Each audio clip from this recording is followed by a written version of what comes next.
In 1981, our critics charged that letting you keep more of your earnings would trigger an inflationary explosion, send interest rates soaring, and destroy our economy. Well, we cut your tax rates anyway, by nearly 25%.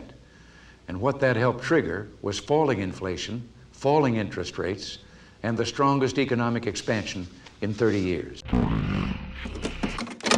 Capitalism. Capitalism seems to be not only the viable political and economic system, but also that it is now impossible even to imagine a coherent alternative to it. Capitalism has taken over the modern cities and influenced the critical factors that build a city, like economics, politics, and urbanism. Urbanization can be considered as an embodiment of capitalism. It has made the economic space to become the fundamental source of existence. The notion of urbanization presupposes the fundamental substitution of politics with economics as a mode of city governance, to the point that today it is reasonable, almost banal, to ask not what kind of political power is governing us, but whether we are governed by politics at all. Unfortunately, no. The cities have lost the essence of the political as a consequence to urbanization.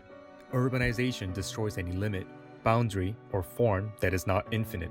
It creates a totalizing mechanism of compulsive repetition of typical entities, which form a realm, devoid of any individual identity and expressions. Ildefons Cerdà's vision for the city of Barcelona showed architecture as a minuscule element, which repeats itself endlessly to form the larger urban fabric. Ludwig Karl Hilversheimer talked about limitless urbanization at a more architectural scale.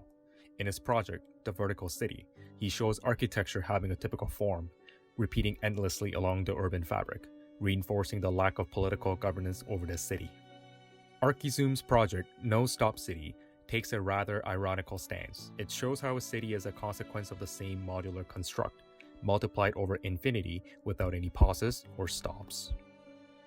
The essence of a modern architecture would be to recognize whether its limits are a product of economic exploitation, or whether they are the pattern of an ideological will to separation within the endless urban space of the city.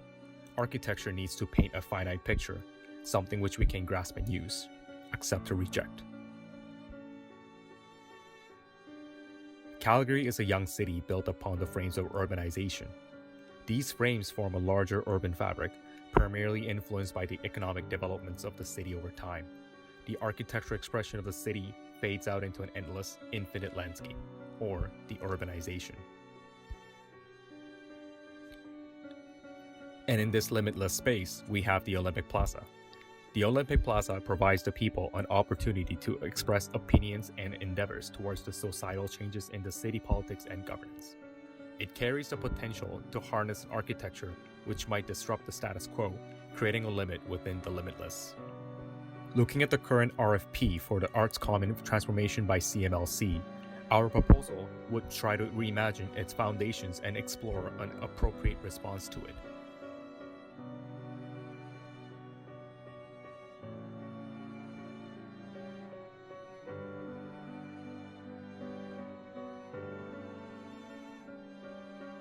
Here are some non-compositional architecture intended to create an experience of erasure. It is a process of a paradoxical abandonment of composition, which generates drawings without context, inhabitation, and function. Looking at the Olympic Plaza as an important political space in the city, the architectural response may be non-functional, non-narrative, and non-justifiable. By creating finite forms such as a circle within the boundaries of the plaza, a conscious awareness can be created by temporarily escaping from the cityscape. These are a series of study diagrams exploring ways of creating a definite geometrical composition within the designated plaza boundaries.